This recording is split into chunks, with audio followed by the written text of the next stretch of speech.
प्रेम क्या है? त्याग, वफादारी या सिर्फ किसी एक इंसान के साथ जीवन बिताने की इच्छा? हम अक्सर मान लेते हैं कि मनुष्य जानता है कि उसे जीवन में क्या चाहिए, लेकिन अगर उसे एक एक करके सब कुछ मिल जाए, प्रेम, धन, सम्मान, सुरक्षा, शिक्षा, स्वतंत्रता, और फिर भी उसके भीतर की रिक्तता ना भरे, तब? महान साहित्यकार ताराशंकर बंद्योपाध्याय की यह कहानी केवल एक स्त्री की जीवन यात्रा नहीं, बल्कि मनुष्य के मन की उस गुत्थी का सामना है जिसका उत्तर शायद स्वयं मनुष्य के पास भी नहीं है। आज की कथा में बीमारी है, संघर्ष है, समाज की कठोरता है और ऐसे रिश्ते हैं जिन्हें सही या गलत कह देना आसान नहीं। लेकिन इन सबके बीच सबसे बड़ा प्रश्न यही है, आखिर इंसान सचमुच चाहता क्या है? आइए सुनते हैं कालजयी कहानी नारी। दवा खाने के सामने एक टैक्सी आकर रुकी। आवाज करके और धुआं छोड़कर इंजन बंद हो गया। डॉक्टर ने पर्चा लिखते लिखते सिर उठाया। उस इंजन के बंद होने की आवाज से ही डॉक्टर समझ गए कि मोटर पर बैठकर कोई दवा खाने ही आया है। युद्ध के इस जमाने में जब पेट्रोल राशन पर मिलता हो और मोटर गाड़ियां मुश्किल से दिखती हों, तो मोटर रुकने पर थोड़ी उत्सुकता तो होती ही है। वे बड़े बड़े विशेषज्ञ डॉक्टर जिनकी फीस 32-64 या 100 रुपए है, उनके दरवाजे की बात अलग है। लेकिन मध्यम प्रसिद्धि वाले डॉक्टर जिनकी घर पर देखने की फीस 8 रुपए है, उनके यहाँ जो लोग मोटर से आते हैं, वे दवा खाने ना आकर उन्हें घर पर ही बुला सकते हैं। डॉक्टर थोड़ा और हैरान हुए क्योंकि गाड़ी से अकेली एक लड़की उतर रही थी। अगले ही पल डॉक्टर फिर से नजरें झुकाकर पर्चा लिखने लगे। डॉक्टर के पास लोगों के आने जाने का ढंग बड़ा ही अनोखा होता है और बीमारी या फिर खासकर मरीज के मामले में डॉक्टर का मन लगभग वैराग्य की सीढ़ी के आखिरी पायदान पर पहुंच चुका होता है। न तो कोई हैरानी होती है और न ही कोई उत्सुकता।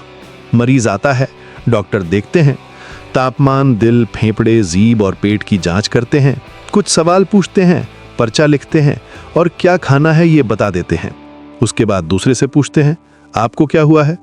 चेहरे को टेढ़ा करके और शब्दों को खींचकर वो आदमी कहता है, असह्य दर्द है। दर्द तो है ही, पर कहां है? वो आदमी अपना मुंह ऊपर करके सामने के एक अकेले दांत पर उंगली रखकर कहता है, दांत। पूरे त वर्ग का उच्चारण करने के लिए जीभ का दांत से छूना जरूरी होता है।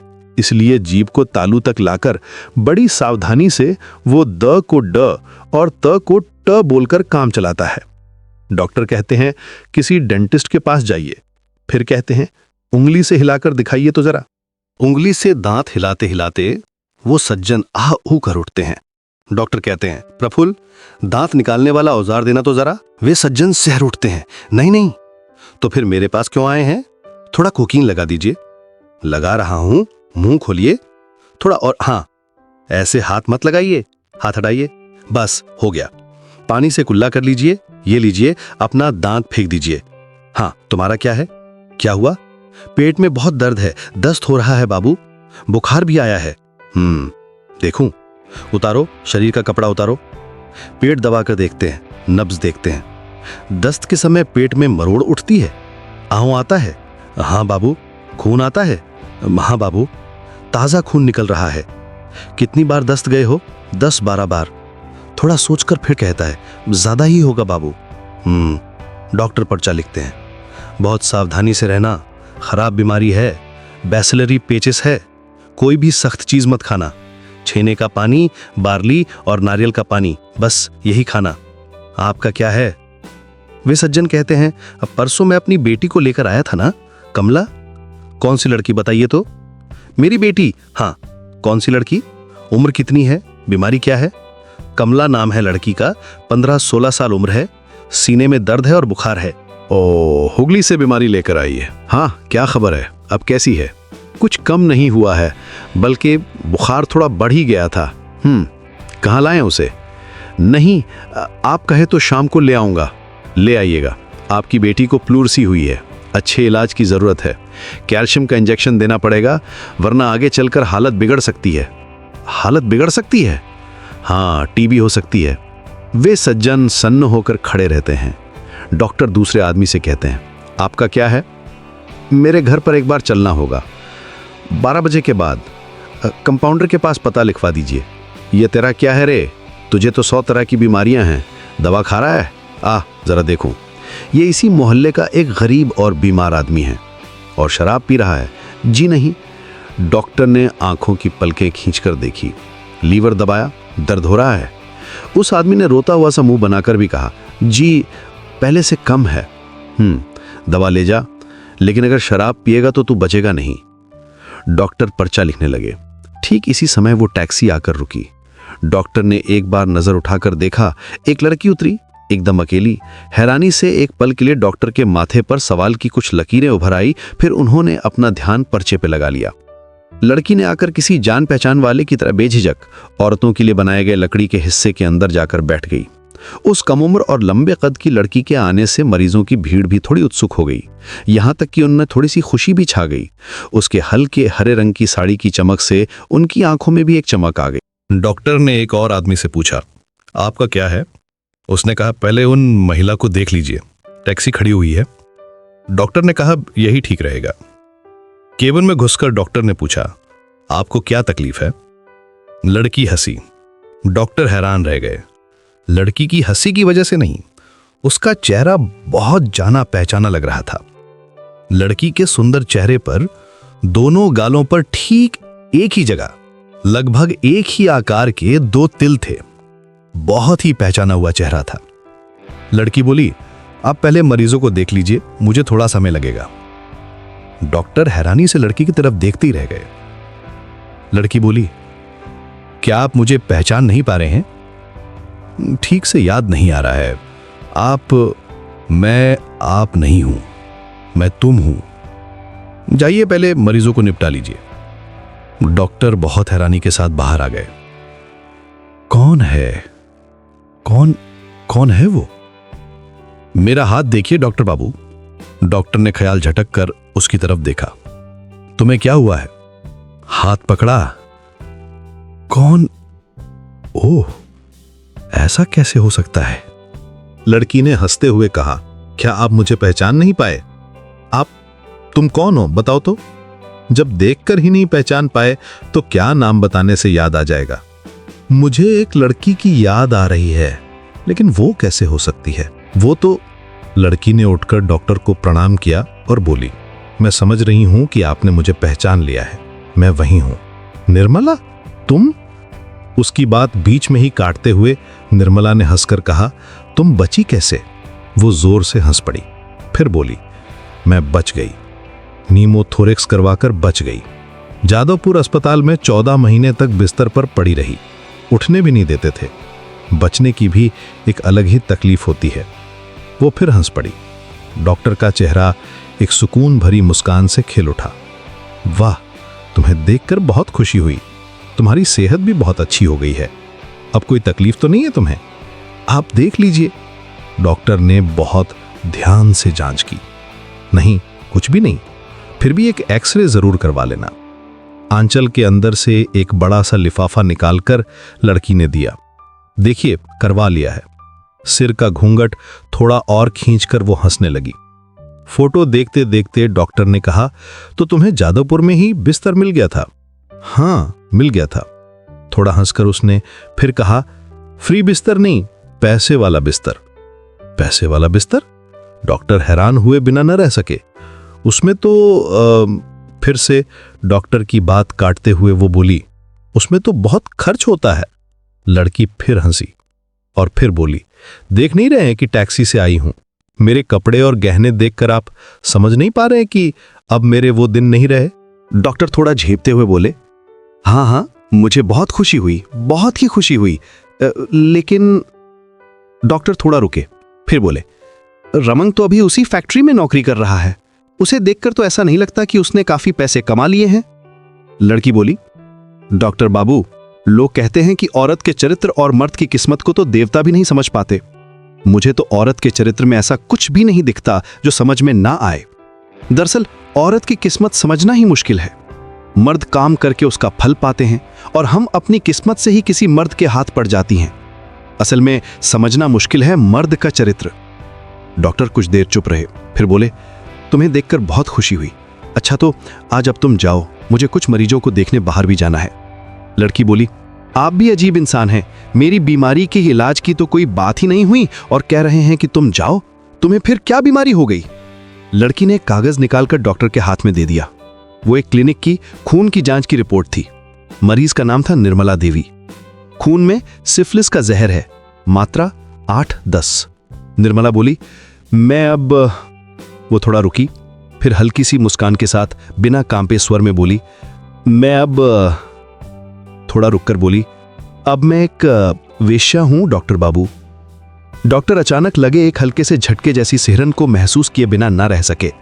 निर्मला ने अपना बायां हाथ फैलाकर अपनी आंखों के सामने रखा। दाएं हाथ से इस हाथ की कोहनी के अंदर की तरफ गोरे और सोडोल हाथ की नीली नस पर हाथ फेरते हुए बोली, इंजेक्शन लेते लेते नसें सब बैठ गई हैं। डॉक्टर हमेशा बाएं हाथ से इंजेक्शन देते हैं, ये दिखाने के लिए नहीं कि वो बेपरवाही या आसानी से दे रहे हैं, बल्कि यही उनकी आदत है। लेकिन लोग ऐसा ही समझते हैं। इंजेक्शन देने में ऐसा सधा हुआ हाथ बहुत कम देखने को मिलता है, लगभग पलक झपकते ही हो जाता है। ऐसा कहना कोई बहुत बड़ी बात नहीं होगी। डॉक्टर ने सिरिंज की सुई निकाल ली, बेंजोइन में भीगी हुई रुई का एक टुकड़ा रख दिया, हंसकर बोले, बस थोड़ी देर बैठी रहो। डॉक्टर बाहर आ गए। अंदर से निर्मला ने पुकारा, डॉक्टर बाबू क्या हुआ? तबीयत खराब लग रही है क्या? नहीं। तो फिर? डॉक्टर अंदर आ गए। आपकी फीस? लड़की ने 2 नोट बढ़ा दिए। एक नोट वापस करके डॉक्टर ने हंसकर कहा, इतने सही हो जाएगा। अब तुम उठ सकती हो, तुम्हारी गाड़ी बाहर खड़ी है, रहने दीजिए। लड़की खड़ी हो गई। एक बात पूछनी थी। बोलो। थोड़ी शराब पी सकती हूं? शराब? डॉक्टर एक पल के लिए हैरान होकर निर्मला की तरफ देखते रह गए। अगले ही पल उन्होंने खुद को संभाला और बोले, नहीं, मुझे आदत पड़ गई है। और फिर वो हंसकर बोली, मर्द का चरित्र बड़ा रहस्यमयी होता है, वे शराब पिए बिना खुश नहीं होते। डॉक्टर ने थोड़ी देर चुप रहकर कहा, नहीं, उसे अभी बंद रखना होगा। एक प्रणाम करके निर्मला बाहर चली गई। डॉक्टर ने अनजाने में ही एक लंबी सांस छोड़ी। निर्मला ने बिना किसी झिझक के कहा, मैं अब। बड़ी आसानी से उसने कह दिया कि शराब पीना मेरी आदत हो गई है, बिना किसी झिझक के और बहुत ही आसानी से। अगले ही पल वे सब कुछ झटक कर बाहर निकल पड़े। मरीजों को देखने जाना है, टीबी की मरीज प्रभा को कैल्शियम देना है, मजबूत मलेरिया वाले मरीज को कुनैन देनी है, टाइफॉइड के 3 केस देखने हैं। एक सिगरेट जलाकर वे गाड़ी में बैठ गए। इंसान बड़ा अजीब होता है। शाम के समय डॉक्टर यही बात सोच रहे थे। शाम को भी दवाखाने में मरीज आते हैं, लेकिन कम तादाद में, बस 2-4 लोग। डॉक्टर शाम को कोट पैंट नहीं पहनते, धोती कुर्ता पहनकर कुर्सी पर बैठे रहते हैं। 2-1 सिगरेट पी लेते हैं, कभी मन हुआ तो गड़गड़े में तंबाकू भी पीते हैं। मरीजों को विदा करके किताबें पढ़ते हैं। मनोविज्ञान में डॉक्टर की बहुत दिलचस्पी है, वे साइकोलॉजी की किताबें ज्यादा पढ़ते हैं। इससे इलाज में भी मदद मिलती है। एक दोस्त की पत्नी को हाल ही में बीच बीच में सीने में तेज दर्द उठता है। दर्द उठते ही डॉक्टर उन्हें एक्वा यानी सिर्फ पानी का इंजेक्शन दे देते हैं। कुछ ही देर में वे महिला ठीक होकर बैठ जाती हैं, दर्द का नामो निशान नहीं रहता। डॉक्टर का मानना है कि जो लोग लगातार बीमार रहते हैं, उनमें से 60% से भी ज्यादा लोगों की बीमारी दिमागी बीमारी होती है। एक खाते पीते घर का लड़का अभी अभी लिदा हुआ है। वो लड़का लगभग रोज शाम को आता है और बातें करके चला जाता है। हफ्ते में कम से कम एक बार अपना दिल जरूर चेक करवाता है। उसका मानना है कि उसका दिल कमजोर है और किसी भी वक्त कोई बड़ा खतरा हो सकता है। इसीलिए उसने शादी तक नहीं की और डॉक्टर समझाकर भी उसे यकीन नहीं दिला पाए। डॉक्टर के पास उसका बातें करने आना सिर्फ बातों का शौक नहीं है। असल बात यह है कि डॉक्टर के पास रहकर उसे थोड़ी तसल्ली मिल जाती है। इसी बहाने जैसे वो डॉक्टर को दिखा भी लेता है। उस आदमी के जाते ही डॉक्टर ने हाथ में रखी किताब खोल ली। एक बहुत ही दमदार लेखक की लिखी अच्छी किताब है। वे सॉमरसेट मॉगम के बहुत बड़े फैन हैं और मॉगम की किताब द रेजर्स एज पढ़ रहे हैं। कुछ पल बाद उन्होंने सिर उठाकर बेख्याली में सड़क की तरफ देखा। सड़क पर लोगों की लगातार आवाजाही चल रही है, मानो लोगों की नदी बह रही हो। इसी तरफ गंगा घाट जाने का रास्ता है। लोग घाट से हिलसा मछली हाथ में लिए आ रहे हैं। पुण्य कमाने की चाह में कई औरतें इतनी रात को भी गंगा स्नान करके लौट रही हैं। शायद आज कोई त्योहार है। कई औरतें सज धज कर गंगा किनारे हवा खाकर भी लौट रही हैं। 2-4 चालाक वेश्याएं भी किसी लौ की तरह अपने पीछे परवानों को लिए आ रही हैं। सामने ही एक गली है, वे उसी गली में घुस रही हैं। अंदर घुसते समय इनकी एक खास अंदाज में पीछे मुड़कर देखने की आदत होती है, जैसे झपट्टा मारकर पलक झपकते ही पीछे मुड़कर देख लेती हैं। शायद पीछे आने वाले को देख भी लेती हैं और बेखौफ होकर उसे न्योता भी देती हैं। उन्हें निर्मला की याद आ गई। उसकी बातें जैसे उनके कानों में गूंज उठी। मैं अब एक वैश्या हूं डॉक्टर बाबू। वही लड़की। पूरे 8 महीने तक उन्होंने उसका इलाज किया था। उस दौरान उसने सिर्फ एक ही दिन बात की थी, बस एक दिन। कुछ केस डॉक्टरों को अजीब तरह से याद रह जाते हैं। अनोखी बीमारी, अनोखे मरीज या मरीज का अनोखा घर, इन सब बातों का मन पर गहरा असर पड़ना स्वाभाविक है। इस मामले में ऐसा कुछ भी अनोखा नहीं था, सिवाय इसके कि मरीज उस निर्मला नाम की लड़की के अंदर शांति और सहनशीलता की एक ऐसी हद थी जिसे क्या कहा जाए, अनोखापन। हाँ, अनोखापन कहना ही ठीक रहेगा। डॉक्टर बीच बीच में हैरान रह जाते थे और मन ही मन उसकी तारीफ भी करते थे। कोई 3 साल पहले की बात है। वो युद्ध का शुरुआती समय था, सन 1941। डॉक्टर को याद है 3 साल पहले सुबह के समय एक कम उम्र का जेंटलमैन आया। सुंदर रूप रंग वाला एक नौजवान, उम्र 25-26 साल से ज्यादा नहीं होगी। मरीजों की भीड़ लगी हुई थी। वो मेज के दूसरी तरफ सहारा लेकर खड़ा हुआ और बोला, डॉक्टर बाबू, आपको एक बार हमारे घर चलना होगा। डॉक्टर ने उसके चेहरे की तरफ देखा। उस जेंटलमैन की आंखों और चेहरे पर घबराहट की बेचैनी साफ दिखाई दे रही थी। डॉक्टर कुछ कहते उससे पहले ही वो फिर बोला, कृपया एक बार तुरंत चलिए, बहुत जरूरी है। क्या केस है? आप बहुत जरूरी कह रहे हैं, मामला क्या है? एक लड़की को असहनीय दर्द हो रहा है। लड़की गर्भवती है, पहली बार मां बनने वाली है। गर्भवती। दर्द कहां हो रहा है? पेट में। मैं पूछ रहा हूं, क्या यह दर्द प्रसव का है? नहीं डॉक्टर बाबू, अभी उसका समय नहीं हुआ है, और फिर ये वो दर्द भी नहीं है। तो फिर थोड़ी देर बैठिए, इन कुछ लोगों को देखकर मैं चलता हूं। हाथ जोड़कर वो बोला, नहीं, उसे बहुत दर्द हो रहा है, आपको एक बार तुरंत ही चलना होगा। उसकी आंखें भर आईं। डॉक्टर फिर मना नहीं कर सके। वे उठ खड़े हुए। उसने खुद ही डॉक्टर का बक्सा उठा लिया। बस्ती के अंदर गरीब लेकिन भद्र लोगों की बस्ती थी। डॉक्टर हंसे। रहने वाले लोग ही भद्र और गृहस्थ थे, पर बस्ती तो आखिर बस्ती ही थी। खपरेल की छत, बांस और मिट्टी की दीवारें, पतली और सीलन भरी गलियां, मक्खी मच्छर और बदबू, सब कुछ मौजूद था। एक कमरा और सामने एक छोटे से बरामदे को मिलाकर एक परिवार का घर था। मैले हाफ पैंट पहने गंदे बच्चों का झुंड था। कोई खांस रहा था, कोई रो रहा था, तो कोई मुरमुरे खा रहा था। संकरे और लंबे कच्चे आंगन में कौवे उतर आए थे। किसी शौकीन आदमी का एक रोएदार कुत्ता उन कौवों को देखकर भौंक रहा था। आंगन के एक कोने में घिरा हुआ नहाने और बर्तन मांजने का स्थान था। उसी के अंदर वो पुराना कुआं था जो हैजा, टाइफाइड जैसी छूत की बीमारियों को पालने का अड्डा था। वे बीमारियां वहीं आकर जमा होती थीं और हर पल बढ़ती थीं। ये लोग बीमारी भोगते हैं और मरते हैं, फिर भी इनके जीवन की सहन शक्ति अद्भुत है। विज्ञान के हिसाब से तो इन्हें मर जाना चाहिए था, फिर भी वे अपनी इसी सहन शक्ति के बल पर जिंदा हैं। फिर भी वो बस्ती अपनी स्थिति में अच्छी थी। बरामदे का फर्श सीमेंट का था।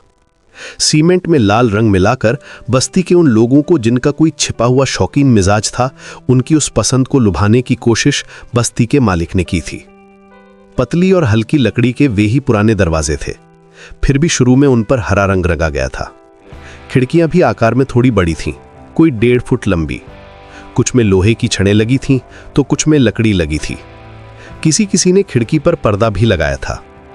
इसके दरवाजे पर भी एक पर्दा लटक रहा था। 2 और कम उम्र के जेंटलमैन वहां बैठे थे। अंदर एक तख्त पर वो लड़की लेटी हुई थी। सफेद साया और ब्लाउज के ऊपर उसने एक साफ सुथरी धोती पहन रखी थी। हाथों में 2 चूड़ियां थीं। देखते ही समझ में आ जाता था कि लड़की विधवा है। मुंह घूंघट से ढका ही था, फिर भी उसने घूंघट थोड़ा और खींच लिया। उसके बाद वह एकदम गुमसुम पड़ी रही। वो चुप्पी, वो शांत सहनशीलता डॉक्टर को बहुत अच्छी लगी थी। उजले बिस्तर पर साफ सुथरे सफेद कपड़ों में लिपटी उस लड़के की दर्द के बीच भी उस शांत और संभली हुई हालत को आज याद करके डॉक्टर को लगा कि उस हालत का रात की नदी के रूप से काफी मेल है। शायद दोनों की तुलना की जा सकती है। डॉक्टर अक्सर रात को 11-12 बजे गंगा के किनारे टहलते हैं, नदी का जो अपना लहरों से भरा बहता हुआ रूप है। दिन और रात में असल में उसकी हालत या रूप में कोई बदलाव नहीं होता, लेकिन इंसान की आंखों को रात के धुंधलके में उसका रूप बदला हुआ लगता है। तब नदी की लहरों से भरी हलचल आंखों से दिखाई नहीं देती। ऐसा लगता है मानो एक शांत, सफेद और लंबी जलधारा एकदम स्थिर होकर सो गई हो। बीच बीच में हल्की सी हलचल से कहीं कहीं पानी में एक आध भंवर उड़ जाता है। उस लड़की का शरीर भी उस दिन बीच बीच में दर्द बढ़ने पर कभी कभी बेकाबू होकर तड़प उठता था। वो लड़की दर्द से सिकुड़ जाती थी, फिर खुद को संभालकर शांत और स्थिर होकर लेट जाती थी। आपको क्या तकलीफ हो रही है? दर्द कहाँ हो रहा है? लड़की ने अपना शांत हाथ जिगर के पास रख दिया। डॉक्टर ने देखा, हल्का सा बुखार भी था। डॉक्टर को लगा कि पेट और आंतों के बीच कुछ गड़बड़ हुई है। उन्होंने पूछा, क्या पेट साफ हुआ है? लड़की ने सिर हिलाया। समझ में आ गया कि वो नहीं कह रही है। डॉक्टर ने पूछा, कितने दिनों से साफ नहीं हुआ है? वो जेंटलमैन अब अपना कान लड़की के मुंह के पास लेके आ। लड़की के दोनों होंठ हल्के से हिले। उस जेंटलमैन ने कहा, 3-4 दिन हो गए। डॉक्टर बोले, इस हालत में जुलाब तो नहीं दिया जा सकता, डूश देना होगा। डूश दीजिए, दर्द कम हो जाएगा, और एक दवा भी लिख देता हूं। चिंता से भरे चेहरे के साथ वो लड़का बोला, मुझे डूश देना तो नहीं आता डॉक्टर बाबू। डॉक्टर ने हंसकर कहा, कोई मुश्किल काम नहीं है, आप डूश ले आइएगा, मैं समझा दूंगा। आप पढ़े लिखे हैं, दिखाकर समझा देने पर आप कर लेंगे। नहीं डॉक्टर बाबू, मैं तो वैसे ही घबरा गया हूं। वो और कुछ नहीं बोल सका। डॉक्टर समझ गए कि वे सज्जन बहुत ज्यादा परेशान हो गए हैं। उन्होंने कहा, तो फिर आप मेरे कंपाउंडर को ला सकते हैं, वो दे देगा। वो इस काम में माहिर है, उसे 1 रुपया दे दीजिएगा। थोड़ी देर चुप रहकर वो बोला, वो औरत है और कंपाउंडर बाबू तो मर्द हैं। बरामदे में जो दूसरे लोग बैठे थे उनमें से एक ने अब अंदर आकर कहा, किसी नर्स को बुला लाने से ही तो काम चल जाएगा। हाँ, आसपास नर्स कहाँ मिलेगी डॉक्टर बाबू? डॉक्टर बोले, आइए मैं एक चिट्ठी लिख देता हूं, यहीं तो बड़ी सड़क के चौराहे पर ही नर्सों का एक अड्डा है। आज डॉक्टर वो बात याद करके थोड़ा हंसे। उस दिन लेकिन वे हंसे नहीं थे, उनका मन खुशी से भर उठा था। मरीज देखने जाने पर सबसे पहले उनकी नजर मरीज के परिवार वालों के मन के भावों पर पड़ती है। कहीं कहीं मरीज के प्रति घर के लोगों की घोर लापरवाही देखने को मिलती है। बेपरवाही और तिरस्कार का मारा मरीज पड़ा रहता है। सिरहाने एक गिलास पानी कहीं रहता है तो कहीं वो भी नहीं रहता। कहीं कहीं तो ये क्रूर लापरवाही इतने बेरहम तरीके से सामने आती देखी है डॉक्टर ने कि आज भी वो उनके मन में अमिट बनी हुई है। सोचने पर भी वे सहर उठते हैं।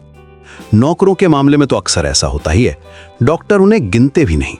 अपने सगे संबंधी अपनों के मामले में ये लापरवाही ज्यादातर विधवा बेटियों के बीमार होने पर दिखाते हैं। फिर यह भी देखने को मिलता है कि मरीज के लिए पूरे परिवार में कितनी बेचैनी है। उसे हर तरह का आराम देने के लिए हर आदमी बहुत ही प्यार भरी नजरों से मरीज के चेहरे की तरफ देखता रहता है। वे मानो उसकी सारी तकलीफें, सारे लक्षण और सारी बीमारी अपने हाथों से, अपने सीने से और अपनी नजरों से पोंछ लेना चाहते हैं। वैसे वैज्ञानिक समझ की कमी के कारण कई बार वे गड़बड़ भी कर देते हैं। फिर भी ऐसे मामलों में एक डॉक्टर के तौर पर उनका मन भी प्रसन्न हो उठता है। इस मामले में वैज्ञानिक शिक्षा की कमी होने पर भी उन्हें अपनी इस कमी का एहसास था। उस लड़के के नर्स लाने के सुझाव से वे बहुत खुश हुए थे। लड़के ने उनके साथ आते आते पूछा था, क्या कोई गंभीर बात लगी डॉक्टर बाबू? नहीं, डूश देती ठीक हो जाएगा, मामूली बात है। लड़के ने भर्राए गले से कहा था, मेरे सिवा उसका और कोई नहीं है डॉक्टर बाबू। विधवा लड़की है, वही एक बच्चा होकर अगर बच जाए तो शायद जीवन में सुखी हो जाएगी। निर्मला को एक बेटी हुई थी। डॉक्टर के चेहरे पर एक अजीब सी मुस्कान छा गई। डॉक्टर बाबू। डॉक्टर की सोच का सिलसिला टूट गया। हाथ में मौगम की किताब खुली हुई थी। किताब रखकर वे थोड़ा हिलडुल कर बैठे। एक अधेड़ उम्र की औरत एक घूंघट वाली लड़की को लेकर आई थी। इस बार बस्ती में रहने वाली थी। डॉक्टर ने अपने जीवन में जितने मरीज देखे हैं उनमें से बस्ती में रहने वाले ही शायद 70-75% होंगे। इस तरफ एक बहुत बड़े इलाके में बस्ती फैली हुई है। जो लोग औरतों को लेकर आते हैं वे ज्यादातर रात को ही आते हैं। क्या हुआ? एक बार इसे देखिए ना बाबूजी, बहुत परेशान है। 4 बच्चे हैं, ये एक गोद में है। छोटे छोटे मिट्टी के कुल्हड़ जैसे बच्चे, उस पर से ये बीमारी। केबिन में घुसकर डॉक्टर ने ऊपर लटकती तेज रोशनी वाली बत्ती को खींचकर नीचे किया। खून की कमी से पीला पड़ा हुआ एक कम उम्र का चेहरा जिसकी आंखों की पलकों पर बादलों से घिरी बरसात की शाम जैसी एक अनोखी थकान छाई हुई थी। डॉक्टर ने अपने पेशे की हमेशा वाली बेरुखी के साथ उसे देखने की कोशिश की। जांच की वैसे कोई जरूरत नहीं थी। आंखों से ही वे उस बेरहम, क्रूर और जानलेवा क्षय रोग यानी टीबी को देख पा रहे थे। गरीबी के पर्दे के पीछे बंद अंधेरे में उसका बसेरा था। बीमारी तो हर तरह की बेरहम होती है, फिर भी सारी बीमारियों में ये बीमारी सबसे क्रूर और बेरहम है, तिल तिल करके मारती है। उन्होंने एक लंबी सांस छोड़कर उसकी जांच की। वे चौंक पड़े। बीमारी का तरीका ठीक निर्मला जैसा था। सूखी प्लूरिसी से टीबी में बदल रहा था। एक तरफ का हिस्सा तो जैसे छलनी हो गया था। निर्मला की बात सोचते सोचते डॉक्टर थोड़े भावुक हो गए थे। अपने पेशे की हमेशा वाली बेरुखी को वे किसी भी तरह से जगा नहीं पाए। उनकी आंखों में आंसू आ गए। साथ आई अधेड़ औरत ने कहा, डॉक्टर बाबू। डॉक्टर के मन में विचारों का एक तेज रेला सा बह गया। गरीब गृहस्थ परिवार की बहू है, 4 बच्चों की मां है। न्यूमोथोरेक्स करने से शायद बच सकती है। निर्मला बच गई थी। आज से 2-2.25 साल पहले जिस दिन उन्होंने निर्मला को आखिरी बार देखा था, इसकी हालत भी लगभग वैसी ही है, शायद उससे थोड़ी बेहतर। निर्मला बच गई, ये भी उस इलाज से बच सकती है। आज सुबह देखा, निर्मला का चेहरा याद आया, जो एक जीती जागती चमक से दमक रहा था। एक्सरे की फोटो आंखों के सामने तैर गई। डॉक्टर सिहर उठे। कानों में गूंज उठा, मैं अब। फिर से गूंज उठा, थोड़ी शराब, वो मेरी आदत बन गई है। अधेड़ औरत ने फिर कहा, डॉक्टर बाबू। डॉक्टर ने बाहर आकर कहा, ये मेरे बस की बात नहीं है, इसे टीबी है। औरत ने थोड़ी देर चुप रहकर कहा, वो तो मैं समझ गई डॉक्टर बाबू, लेकिन क्या कोई उपाय नहीं है? डॉक्टर बोले, अस्पताल में बहुत बहुत खर्च होता है, मुझे कोई उपाय नहीं पता। बीमारी का तरीका बिल्कुल निर्मला जैसा ही था। अजीब समानता थी। पहले दिन डॉक्टर पकड़ नहीं पाए थे। लड़की भी दर्द की सही जगह नहीं बता पाई थी। रात को फिर वही लड़का आया। उसके चेहरे पर बेहद बेचैनी थी। डॉक्टर बाबू, क्या हुआ? ओहो, आपके घर ही तो आज सुबह गया था, डूश दिया गया था। जी हाँ, लेकिन दर्द तो कम नहीं हुआ डॉक्टर बाबू। कम नहीं हुआ? ये कैसे? डॉक्टर थोड़े चिंता में पड़ गए। एक बार आप चलिए, वो कह रही है कि दर्द ऊपर की तरफ उठ रहा है। मिट्टी का तेल तब इतना दुर्लभ नहीं हुआ था। एक काफी सुंदर और तेज रोशनी वाली बत्ती जल रही थी। दिन का उजाला असली रूप दिखाता है। रात में चाहे जितनी भी तेज रोशनी हो, वो जैसे रूप पर एक चमकीली और झीनी परत चढ़ाकर उसे और भी सुंदर दिखाती है। ऐसा लगता था मानो रात की नदी पर चांदनी और हल्का कोहरा बिछा हुआ हो।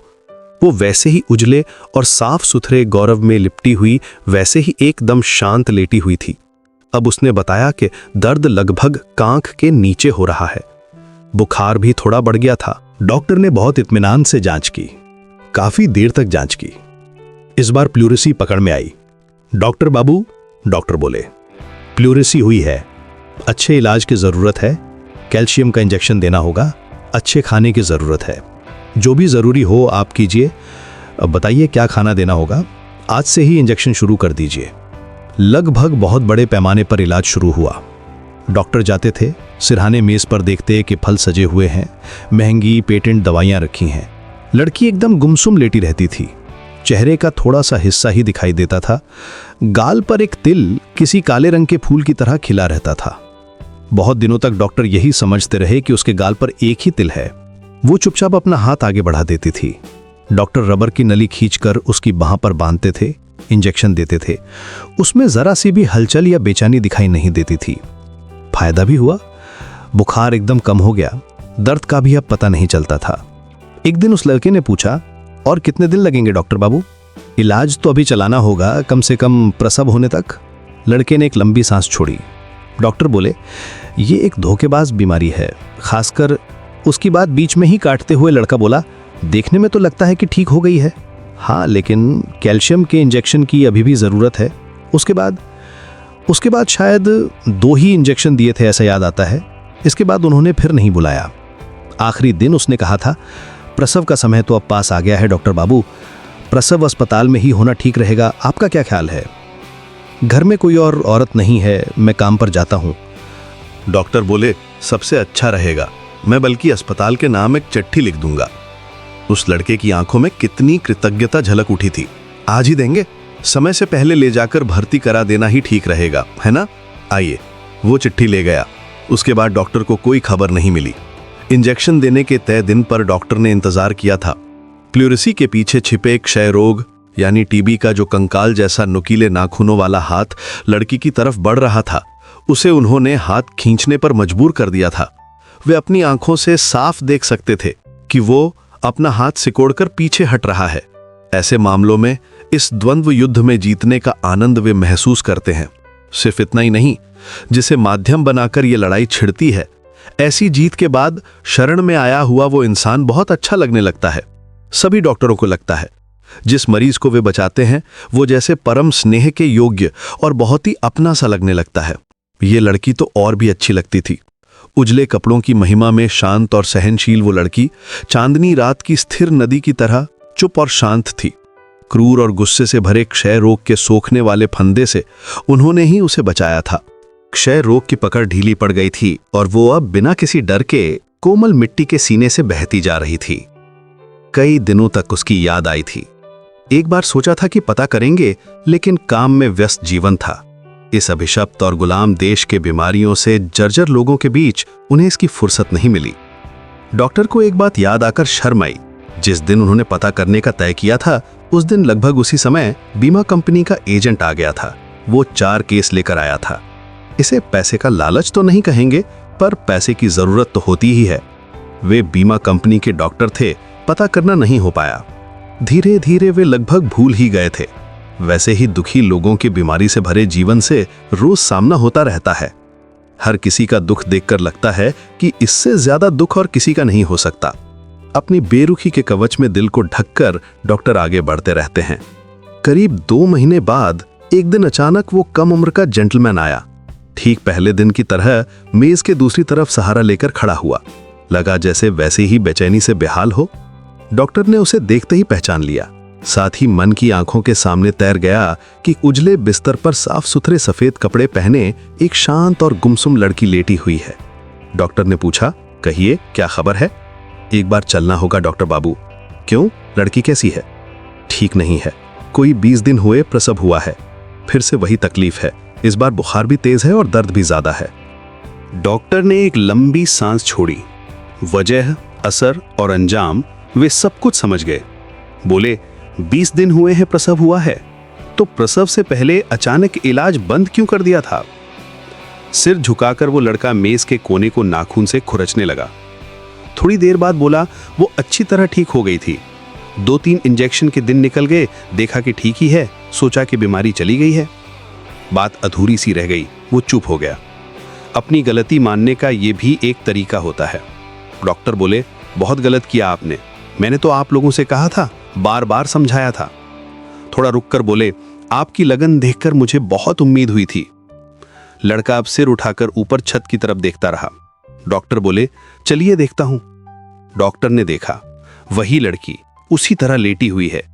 गोद के पास एक छोटी सी बच्ची है, एकदम कमजोर और कंकाल जैसी बच्ची, किसी सूखते हुए पेड़ पर खिले फूल की तरह। डॉक्टर ने इस बार देखा कि आसपास का माहौल भी बदल गया है। चारों तरफ गंदगी और उदासी छा गई है। बिस्तर मैला है, लड़की के कपड़े फटे पुराने हैं और कमरे में एक अजीब सी बदबू भर गई है। लड़की को तेज बुखार है, सीने के अंदर का हिस्सा भी जर्जर हो चुका है। डॉक्टर ने एक लंबी सांस छोड़ी, एक इंजेक्शन भी दिया, फिर बोले, चलिए एक खाने वाली दवा भी लेते आइएगा। कमरे से बाहर निकलते समय उन्होंने एक बार मुड़ कर देखा। आसपास का माहौल बदला है और लड़की भी जैसे थोड़ी बदल गई है। वो पहले से भी ज्यादा शांत हो गई है। रात की नदी में बीच बीच में जैसे 1-2 भंवर उठते दिखाई दे जाते हैं, वैसे ही पहले कभी कभार लड़की के शरीर में दर्द की तड़प दिख जाती थी। अब तो वो भी दिखाई नहीं देती है। उस लड़के का नाम डॉक्टर को उसी दिन पता चला था। लड़के का नाम रमन था, कायस्थ था। उस लड़के ने रास्ते में अचानक डॉक्टर से कहा, डॉक्टर बाबू, मैं तो बहुत बड़ी मुसीबत में पड़ गया। हाँ, मुसीबत तो है ही। थोड़ी देर चुप रहकर वो अचानक बोला, वो लड़की मेरी सचमुच में कोई नहीं लगती डॉक्टर बाबू। डॉक्टर चौंक पड़े, कोई नहीं लगती? जी नहीं, बस्ती के इलाके का रास्ता था। उस रास्ते पर चलते चलते वो बोलने लगा और डॉक्टर सुनते रहे। मेरी एक गलती की वजह से ये मुसीबत आई है, वो मेरी कोई नहीं है। लड़की 15-16 साल की उम्र में ही विधवा हो गई थी। लड़के के पिता उसे गांव से लाए थे अपनी बीमार पत्नी की सेवा और मदद के लिए। लड़के के पिता मध्यम वर्ग की नौकरी पेशा इंसान थे। लड़का एक फैक्ट्री में काम करता है, नाम रमन है। उसने शादी नहीं की है, घर में बीमार मां के सिवा कोई और औरत नहीं है। वही लड़की उनके घर का सब कुछ संभालती थी। बहुत ही अच्छी लड़की थी, शांत स्वभाव, मीठी बोली और स्नेह से भरी नजरें। रमन को वो बहुत अच्छी लगती थी। उसके बाद रमन चुप हो गया। डॉक्टर ने कोई सवाल नहीं पूछा। रास्ता लगभग सुनसान था। जो 1-2 लोग चल रहे थे वे नंगे पैर थे। सिर्फ डॉक्टर और रमन के जूतों की आवाज गूंजती हुई चल रही थी। थोड़ी देर बाद रमन बोला, उसके बाद जो होना था वही हुआ। लड़की गर्भवती हो गई। कोई और रास्ता न देखकर मैं उसे घर से छिपा कर लाया और यहां रख दिया। मैं खुद तो घर पर ही रहा और अब भी वहीं रहता हूं। घर वालों को यही लगता है कि वो न जाने कहां चली गई है। मैंने उसे यहां रखा, शाम को आता था और रात को 10-11 बजे घर लौट जाता था। मेरा इरादा था कि जब मेरी वजह से ही उसकी ये हालत हुई है तो मैं जिंदगी भर उसे अपने पास रखूंगा। बच्चा होगा तो उसे भी पालूंगा, भले ही मैं कभी शादी न करूं। वो फिर चुप हो गया। फिर से सिर्फ जूतों की आवाज गूंजने लगी। कुछ देर बाद रमन ने फिर शुरू किया, लेकिन ऐसा होगा ये नहीं सोचा था। उसने एक लंबी सांस छोड़कर कहा, ओवर टाइम काम करके भी अब मुझसे नहीं हो पा रहा है। वे लोग दवाखाने पहुंच चुके थे। तेज रोशनी में डॉक्टर ने देखा कि रमन के दोनों जबड़े उभर आए हैं। अमर बेल के लिपट जाने से हरा भरा पेड़ जैसे कमजोर और सुन्न हो जाता है, वैसी ही हालत रमन की हो गई थी। इसके बाद अक्सर जो होता है वही हुआ। रमन की थकान धीरे धीरे साफ दिखाई देने लगी। डॉक्टर ने कहा, आपकी फीस नहीं लगेगी और अब करने के लिए कुछ खास बचा भी नहीं है। 1-2 गोल्ड इंजेक्शन देकर देखूंगा, कई बार इससे फायदा हो जाता है। उससे भी कुछ नहीं हुआ। बीमारी अपनी उसी रफ्तार से बढ़ती रही। लेकिन हैरानी की बात यह थी कि उस शांत और सहनशील लड़की का सब्र फिर भी नहीं टूटा। रमन जैसे धीरे धीरे परेशान और तंग आ गया। डॉक्टर को भी अंदर से बहुत पीड़ा हुई। उस दिन आकर उसने कहा, डॉक्टर बाबू, एक सर्टिफिकेट देना होगा। डॉक्टर चौंक पड़े। रमन बोला, वो बच्ची तो मरेगी ही, शायद आज रात को ही मर जाए। उतनी रात को मैं आपको कहां ढूंढूंगा? वो बच्ची निर्मला नहीं, उसकी छोटी बेटी थी। बच्ची भी सूखती जा रही थी, उस पर से उसे बुखार हो गया था। वो नहीं बचेगी, ये बात डॉक्टर खुद ही कह आए थे। फिर भी वे चौंक पड़े। उन्हें गुस्सा आ गया, वे डर गए। उनके मन में शक भी पैदा हुआ।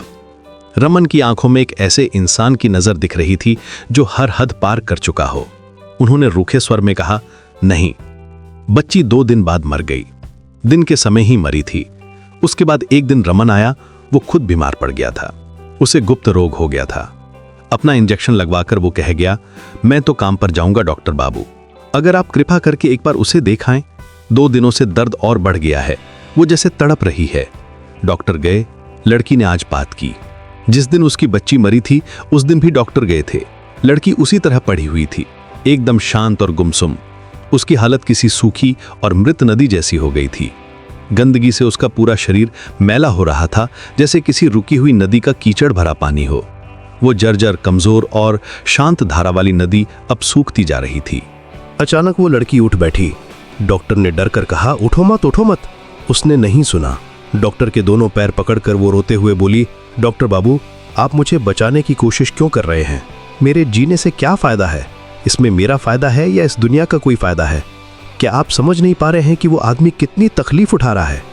इससे तो अच्छा है कि अगर कोई ऐसा इंजेक्शन हो तो मुझे दे दीजिए, जिससे मैं 1-2 दिन में धीरे धीरे मर जाऊं। डॉक्टर अंदर तक हिल गए थे। फिर भी खुद को संभाल कर वे बोले, ये तुम मुझसे गलत बात कह रही हो। मैं एक डॉक्टर हूं, मरीज को बचाना मेरा धर्म है, मारना तो मैं नहीं कर सकता। नहीं नहीं, ये मैं नहीं कर सकता। फिर भी लड़की ने पैर नहीं छोड़े। डॉक्टर ने बड़ी मुश्किल से खुद को छुड़ाया। लड़की बोली, आप देख नहीं रहे हैं कि वो आदमी क्या से क्या हो गया है? वो बहुत अच्छा लड़का था डॉक्टर बाबू, मैं ही उसके लिए काल बन गई। थोड़ी देर चुप रहकर एक अजीब सी हंसी हंसते हुए वो बोली, मेरी वजह से उसने शादी नहीं की, मेरी ये हालत है, और अब उसे भी गंदी बीमारी लग गई है। डॉक्टर बाहर चले आए। उस बार उन्होंने निर्मला को आखिरी बार देखा था। मुंह से ना कहने पर भी उन्होंने मन ही मन कहा था कि अब तुम्हें और ज्यादा दुख नहीं सहना पड़ेगा। अब ज्यादा से ज्यादा 2 या 3 महीने हैं, शायद उससे भी कम। उसके बाद कोई बुलाने नहीं आया, किसी ने कोई खबर नहीं दी, रमन भी नहीं आया। वे यही जानते थे कि वो मृत नदी अब सूख चुकी है। वही लड़की अचानक लौट आई। आकर उसने कहा, मैं हूं। डॉक्टर सिहर उठे। कुछ दिनों बाद की बात है। सुई लगवाने के तय दिन पर निर्मला नहीं आई। डॉक्टर को उसके आने की उम्मीद थी। उसके ना आने से उन्हें थोड़ा बुरा लगा। रात में किताब हाथ में लिए बैठे वे उस दिन की तरह उसी लड़की के बारे में सोच रहे थे, तभी एक मोटर गाड़ी आकर रुकी। डॉक्टर ने मेज पर आगे झुककर सड़क की तरफ देखा। निर्मला उतर रही थी। आज की गाड़ी निजी कार थी, घर की अपनी गाड़ी। सजे सवरे रूप, चमक और अच्छे कपड़ों से दमकती हुई वो एक बेझिझक मुस्कान के साथ आकर खड़ी हो गई एकदम तेज रोशनी के सामने। सुबह के समय नहीं आ पाई। वे आज शिलोंग गए हैं और मुझे भी जबरदस्ती ले जाने की जिद कर रहे थे। दोपहर के 1:30 बजे तक वहीं उलझी रही। उसके बाद जाकर छुटकारा मिला। डॉक्टर बोले, लेकिन इतनी रात को क्यों आई? बिना खाली पेट के तो मैं सुई नहीं लगाऊंगा। वो वहीं उसी कमरे में एक कुर्सी पर बैठ गई। अरे हां, ये तो सोचा ही नहीं। कल सुबह ही आना और कुछ खाकर मत आना। फिर हंसकर वे बोले, तुम्हें तो यह बात पता ही है। कम से कम उस दिन तो तुमने यही कहा था। निर्मला बोली, उनसे सुना था। इस बीमारी में सुई तो मैं पहली बार ही लगवा रही हूं। डॉक्टर ने अचानक पूछ लिया, क्या वे सुई लगवा रही हैं? सवाल पूछकर उन्हें लगा कि गलत हुआ। ये सवाल पूछना गलत हो गया। मन में यह एहसास जागते ही वे बोले, तुम तो सुई लगवा ही रही हो, लेकिन मुझे ये सवाल नहीं पूछना चाहिए था। बुरा मत मानना। निर्मला हंसी बोली, मेरे साथ आपका कोई सवाल गलत नहीं हो सकता। डॉक्टर चुप रहे। लड़की के मन में इस एहसान के भाव ने उन्हें एक सुकून दिया। थोड़ी देर बाद निर्मला ने ही हंसकर कहा, उन्हें तो वैसे कई बार ये बीमारी हो चुकी है, लेकिन इस बार वे बिल्कुल ठीक हैं। डॉक्टर को अब थोड़ी बेचैनी होने लगी। बात किस तरफ जा रही थी? लेकिन क्या वही निर्मला अब इतनी बेशर्म हो गई है कि उसे समझ ही नहीं आ रहा कि वो क्या कह रही है? निर्मला बोली, ठेकेदार इंसान हैं, युद्ध का जमाना है, देश विदेश घूमते रहते हैं, बीच बीच में मुझे भी अपने सामान की तरह साथ ले जाते हैं। असम गए हुए थे।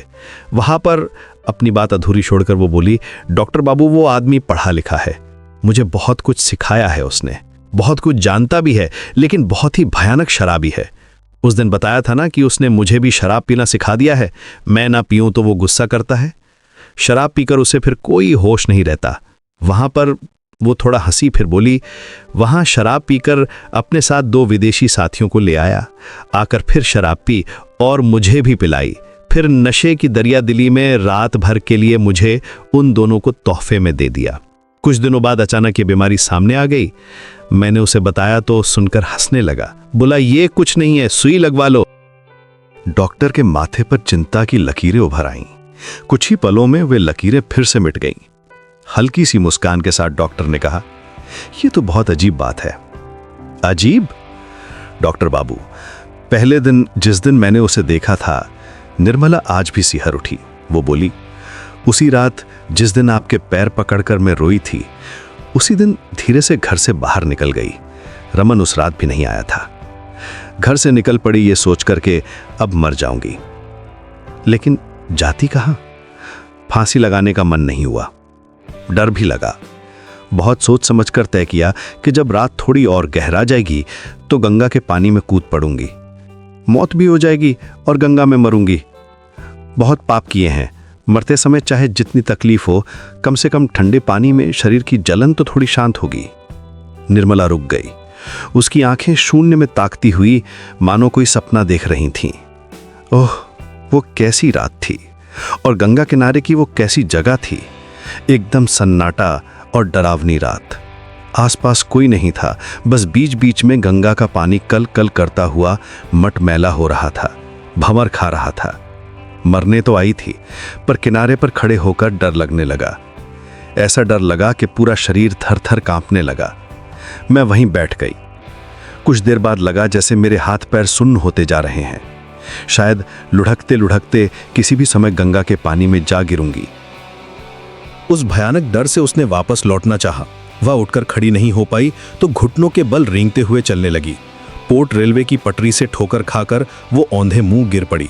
कुछ पलों तक वैसे ही पड़ी रही। फिर लगा कि अगर रेलगाड़ी आ गई तो उसके टुकड़े टुकड़े करके चली जाएगी। वो फिर उठी। उसका पूरा शरीर कांप रहा था। वह समझ पा रही थी कि उसकी त्वचा के नीचे नसें उस भयानक डर से थर-थर कांप रही हैं। पूरी ताकत लगाकर वो घुटनों के बल रेंगते हुए ही रेलवे पटरी पार करके चितपुर की सड़क पर आ गई। थोड़ा सुस्ताकर वह सड़क और पोर्ट रेलवे की सीमा के बीच बनी रेलिंग का सहारा लेकर खड़ी हो गई। सोच रही थी अगर मरना ही है तो बीमारी से तिल-तिल करके ही मरेगी। इस तरह से वो नहीं मर पाएगी। फिर उसे घर लौटने का ख्याल आया। वह घर कैसे लौटेगी? कलकत्ते का ये सुनसान रास्ता, सड़क के वे बड़े बड़े मकान इस सन्नाटे से भरी गहरी रात में उसे बहुत डरावने लगने लगे। फिर याद आया कि घर का मुख्य दरवाजा भी अब बंद हो चुका होगा, अंदर से ताला लग गया होगा। वो अब जैसे रेलिंग के सहारे बेजान होकर ढह गई। अनजाने में ही उसकी आंखों से आंसू बहने लगे। एक मोटर गाड़ी वहां से गुजरी। थोड़ी दूर जाकर ही वो रुक गई। फिर पीछे आई और उसके पास आकर रुक गई। मोटर से एक आदमी उतरा जिसने फुल पैंट और हाफ शर्ट पहन रखी थी। उसने टॉर्च की रोशनी उसके चेहरे पर डाली। निर्मला की आंखें अपने आप बंद हो गई, पर उसे शराब की बदबू आई और साथ ही नशे में लड़खड़ाती आवाज उसके कानों में पड़ी। वाह क्या बात है। साथ ही उसका हाथ पकड़कर थोड़ा झकझोरते हुए उसने कहा, कौन है रे तू? फिर बोला, क्या बात है रे, दोनों गालों पर 2 तिल बने हुए तो नहीं है?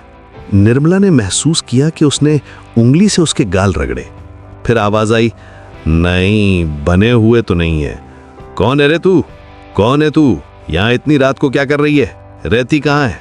बहुत मुश्किल से निर्मला बोली, मैं मरने के लिए। वो आदमी हंस पड़ा। इसी वजह से निर्मला अपनी बात पूरी नहीं कर पाई।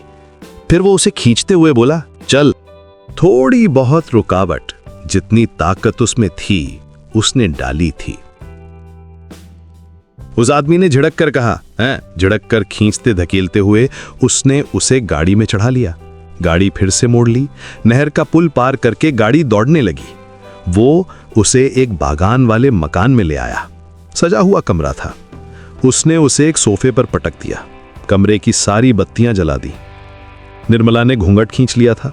उसने उसे खींचकर हटा दिया। कुछ देर देखता रहा। कमरे की अलमारी में ही शराब थी, निकाली और खुद पी। निर्मला से बोला, पिएगी? निर्मला रो पड़ी। वो हंसा। उसके बाद उसी दिन के उजाले जैसी रोशनी में ही निर्मला सेहर उठी। फिर वो हंसी, बोली, शराब पी लेने के बाद वो जानवर के सिवा और कुछ नहीं रहता, एकदम पशु। डॉक्टर सन्न रह गए। निर्मला बोली, वो उसका बागान वाला मकान है। उसने बहुत पैसे कमाए हैं। उस दिन मुझे 10 रुपए का एक नोट देकर उसने बागान से बाहर निकाल दिया। मेरी तब बिल्कुल बेबस हालत थी। क्या करती, कैसे लौटती और किस मुंह से लौटती? शरीर में भी तब असह्य दर्द था। निर्मला रुककर थोड़ा हंसी, बोली, दर्द तो मैं सह सकती हूं, लेकिन चलने की ताकत भी तो चाहिए। बागान के माली को ही 10 रुपए में से 2 रुपए का हिस्सा देकर मैंने कहा, 2 रुपए तुम रख लो, बाकी पैसों से मुझे होटल से मुट्ठी भर भात लाकर दे दो, और मुझे थोड़ा सहारा देना होगा, मुझे बुखार है, थोड़ा ठीक होते ही चली जाऊंगी। मैं आ नहीं पाई। रात को वो फिर आया। मैं माली के कमरे के बरामदे में लेटी हुई थी। अचानक टॉर्च की रोशनी आकर गिरी। वो आकर खड़ा हो गया। शराब की बदबू आई। उसके बाद निर्मला हंसने लगी, बोली, शराब पीते ही वो जानवर बन जाता है। सुना है कि बाघ अपने शिकार का मांस सड़ाकर खाता है। थोड़ा रुककर उसने कहा, अगले दिन फिर उसने मुझे भगाया नहीं। सुबह बैठकर उसने मेरी सारी बात सुनी। उसके बाद डॉक्टर बुलाया। मैंने आपका नाम लिया था। उसने होंठ बिचकाए। फिर एक बड़े डॉक्टर को बुलाया, टीबी के स्पेशलिस्ट को। डॉक्टर ने कहा, अस्पताल में भर्ती करके न्यूमोथॉरेक्स करवाकर देख सकते हैं, ठीक हो सकती है। एक फेफड़ा अभी भी ठीक है। 14 महीने में अस्पताल में रही। उसका क्या ठाट बाट था डॉक्टर बाबू। उसके बाद एक बहुत अच्छा फ्लैट किराए पर लेकर मुझे वहां रखा है, लेकिन अभी भी वो बागान वाला मकान वैसे ही है। वहां वो बीच बीच में शराब पीकर हल्ला गुल्ला करने जाता है। कई बार उसे मैं अच्छी नहीं लगती, तब वो बदसूरत लड़कियां, गरीब लड़कियां और बीमार लड़कियां ढूंढता है। डॉक्टर सिहर उठे, बोले, ये क्या कह रही हो? हंसकर निर्मला बोली, मेरे सिर की तरफ देखिए ना, बालों में तेल लगाने का हुक्म नहीं है। चमकीले बाल उसे अच्छे नहीं लगते। क्या कहता है जानती हैं? कहता है कि अच्छा लगना और नशा चढ़ना दोनों अलग चीजें हैं। चमकीले बाल अच्छे तो लगते हैं पर नशा नहीं चढ़ाते। आज वो चला गया है, कल मैं बालों में तेल लगाऊंगी। शराब पीने के बाद चमकीले बाल देख ले तो ढकेल कर हटा देता है। डॉक्टर हंसे। वो हंसी किस बात की थी और वे क्यों हंसे, ये वो खुद भी नहीं समझ पाए। निर्मला बोली, आपको मुझ पर दया आ रही है? तुम्हें स्नेह करता हूं इसलिए थोड़ी दया तो आती ही है। नहीं डॉक्टर बाबू, उसका एक और पहलू भी है। वो मुझे पढ़ने में मदद करता है। एक मास्टर रख दिया है, गाना सिखाने का इंतजाम कर दिया है। जब वो ठीक रहता है तो मेरे गाल के दोनों तिलों से खेलता है, उन्हें छूता है। कहता है, एक तिल के लिए कवि ने बुखारा और समरकंद लुटा देने की बात कही थी, मुझे तो 2 तिल मिले हैं। डॉक्टर बोले, अब मुझे खुशी हुई, तो इसका मतलब तुमने उससे प्यार किया है? निर्मला चुप रही। क्या हुआ, जवाब क्यों नहीं दे रही हो? निर्मला बोली, अच्छा लगना और प्यार करना दोनों अलग चीजें हैं डॉक्टर बाबू। अच्छा तो लगता है, लेकिन वो थोड़ी देर चुप रही, फिर बोली, मैं ठीक से नहीं जानती। फिर थोड़ी देर रुककर बोली, कभी कभी सब कुछ कड़वा लगने लगता है, सब कुछ, बिल्कुल सब कुछ। और फिर कभी लगता है कि मैं मजे में हूं, बहुत अच्छी हूं, इससे बेहतर भला कितनी औरतें रहती होंगी। बहुत सी पत्नियों के पति भी तो शराब पीते हैं, चरित्रहीन होते हैं। मनोविज्ञान के शौकीन डॉक्टर उत्सुकता से भर उठे थे। उन पर भी जैसे एक नशा सा छा गया था। थोड़ा आगे झुककर और मेज पर कोहनियां टिकाकर वे बोले, एक बात पूछूं? पूछिए। निर्मला ने हंसते हुए ही जवाब दिया, रमन की याद अब भी आती है? उससे, निर्मला ने डॉक्टर के मुंह से बात छीनते हुए कहा, उससे प्यार करती हूं या नहीं, यही पूछ रहे हैं ना? उसके होंठों पर एक हल्की सी मुस्कान उभर आई। बोली, अगर हां कह दूं तो शायद आपको खुशी होगी। डॉक्टर ने हंसकर पूछा, क्यों? निर्मला ने जो जवाब दिया उसे सुनकर डॉक्टर हैरान रह गए। वो खिलखिलाकर हंस पड़ी और बोली, औरतों की वफादारी में पुरुषों को एक तसल्ली मिलती है डॉक्टर बाबू। उन्हें लगता है कि अगर मुझसे प्यार करेगी तो पूरी वफादारी से ही करेगी। डॉक्टर ने उसके चेहरे की तरफ देखते हुए कहा, यह बात तुम्हें किसने सिखाई? इसी इंसान ने। बहुत देर तक दोनों ही चुप रहे। लड़की अचानक बोली, सच कहूं तो रमन के प्रति मेरा कोई खिंचाव नहीं है। थोड़ा रुककर उसने फिर कहा, उससे कोई नफरत भी नहीं है, बल्कि उसने भी मेरे लिए बहुत कुछ किया है, बहुत कुछ सहा है। अगर रमन के पास पैसे होते तो वो भी अस्पताल में खर्च करके मेरा ऐसा ही इलाज करवाता। निर्मला थोड़ा अचानक ही उठकर चली गई। डॉक्टर चुपचाप बैठे रहे। कुछ देर बाद डॉक्टर को लगा कि इंसान का जीवन तो पानी की तरह है। इसके बाद निर्मला कुछ दिनों तक आई, सुई लगवाई, फिर वो नहीं आई। डॉक्टर ने सोचा था कि इसके बाद निर्मला अपनी बीमारी में उन्हें ही बुलाएगी। उस आदमी को देखने की डॉक्टर के मन में एक तीव्र इच्छा थी, लेकिन फिर उसकी कोई खबर नहीं मिली। मरीज के बाद मरीज आते रहे। डॉक्टर अपने काम में लगे रहे। टाइफाइड, हैजा, टीबी, इन्फ्लुएंजा और इन सब के अलावा न जाने कितनी उटपटांग और अजीब बीमारियां। कितना याद रहता है और कितना भूल जाते हैं। जो कुछ दिन याद रहते हैं उन्हें कुछ दिनों बाद भूल जाते हैं। फिर कुछ नए मरीज आते हैं जो कुछ दिन याद रहते हैं। बस 1-2 लोगों की बात ही किसी भी तरह भुलाई नहीं जा सकती। प्रभा नाम की मछुआरे की लड़की को टीबी से बचाया है। नरेन बाबू को हैजे से बचाया है। उनका बचना एक चमत्कार ही था, वे याद हैं। काली माता के मंदिर के पुजारी याद हैं, वे टाइफाइड से बचे हैं। निर्मला भी बीच बीच में याद आ जाती है। करीब 1.5 साल बाद आज अचानक डॉक्टर को एक टेलीफोन आया। एक बड़े अस्पताल से फोन करके बताया गया कि आपको एक बार आना होगा। मुझे? क्यों? एक लड़की है, हमारे यहीं की एक नर्स है, उसने जहर खा लिया है, अब नहीं बचेगी। वो आपसे, सिर्फ आपसे मिलना चाहती है। डॉक्टर हैरान रह गए। कौन है? नर्सों में से बहुतों को तो वे जानते हैं, पर यह कौन है? किसने जहर खा लिया? और जहर खाकर कौन सी नर्स उनसे मिलना चाहेगी? फिर भी वे गए। डॉक्टर हैरान रह गए। उजले बिस्तर पर साफ सुथरे सफेद कपड़े पहने वो लड़की लेटी हुई थी, किसी रात की नदी की तरह। बीच बीच में दर्द की तड़प से उसका शरीर सिकुड़ जाता था, मानो रात की नदी में भंवर उठ रहा हो। निर्मला लेटी हुई थी। अस्पताल के डॉक्टर बोले कुछ महीने पहले ही आकर नौकरी ली थी। बोले बहुत हंसमुख थी, न जाने क्यों, पता नहीं। औरतों का चरित्र ही ऐसा होता है। कुछ नौजवान डॉक्टर तो उसे लेकर एकदम बेहाल हो गए थे। लड़की की आदत थी खेलने की। क्या आप जानते हैं इसे? जानता हूं, लेकिन वो नर्स बन गई थी ये मुझे नहीं पता था। एक समय वो मेरी मरीज थी, टीबी हुई थी। सच में? हाँ। देखिए क्या कहना चाहती है। वैसे डॉक्टर हंसे। वे डॉक्टर भी जानते थे कि अब उसे होश नहीं आएगा। होश फिर नहीं आया। एक समझदार वैज्ञानिक की नजर अक्सर धोखा नहीं खाती। डॉक्टर को एक चिट्ठी मिली। निर्मला ने उन्हीं को लिखी थी। बहुत लंबी चिट्ठी, बहुत सी बातें, बहुत सी घटनाएं। अचानक निर्मला का मन कड़वाहट से भर उठता है। वह इस सब से छुटकारा ही ढूंढ रही थी। ठीक उसी समय सरकार ने उस ठेकेदार को लाखों रुपए की धोखाधड़ी के आरोप में गिरफ्तार कर लिया। निर्मला बच गई। उसने बहुत सोचा, लिखा था।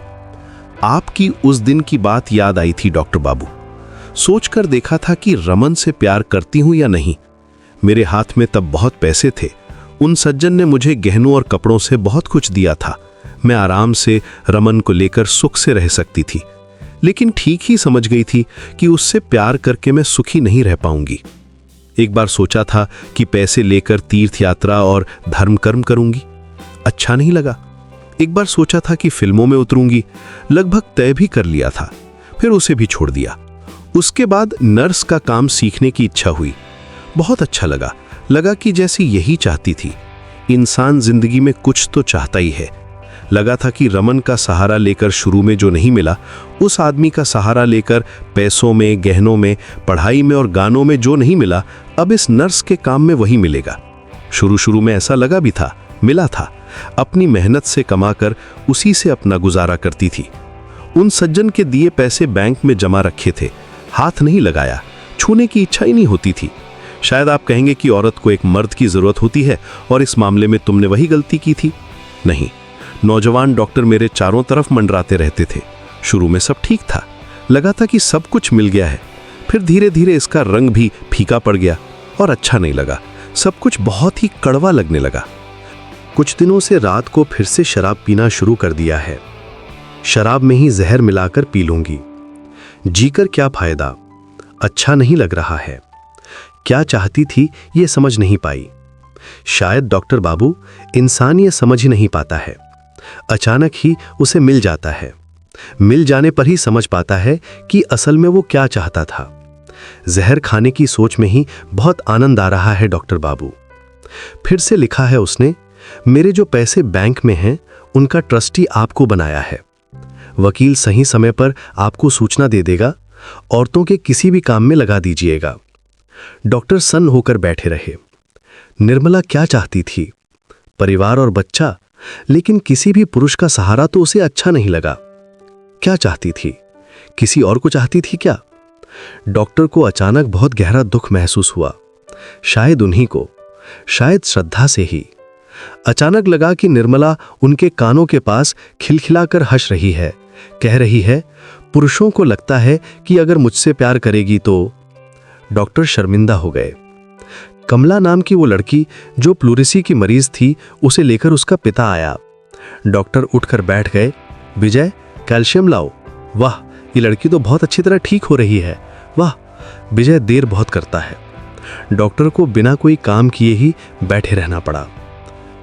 निर्मला क्या चाहती थी? क्या चाहती थी? कहानी समाप्त हुई, लेकिन शायद उसका सबसे बड़ा प्रश्न अभी भी हमारे भीतर जीवित है। निर्मला को जीवन ने बहुत कुछ दिया और बहुत कुछ छीन भी लिया। उसने प्रेम देखा, त्याग देखा, अपमान देखा, वैभव देखा, सेवा का सुख भी देखा। फिर भी अंत में डॉक्टर की तरह हम भी उसी प्रश्न के सामने खड़े रह जाते हैं कि निर्मला क्या चाहती थी। शायद यही इस कहानी की सबसे बड़ी शक्ति है कि ये कोई अंतिम उत्तर नहीं देती, क्योंकि कुछ प्रश्न ऐसे होते हैं जिनका उत्तर किताबों में नहीं बल्कि हर इंसान अपने जीवन में खोजता है। यदि ये कथा आपको केवल दुखी नहीं बल्कि सोचने पर मजबूर कर गई हो तो यही इसकी सबसे बड़ी सफलता है। ऐसी ही कालजयी कहानियों के साथ हम फिर मिलेंगे। नमस्कार।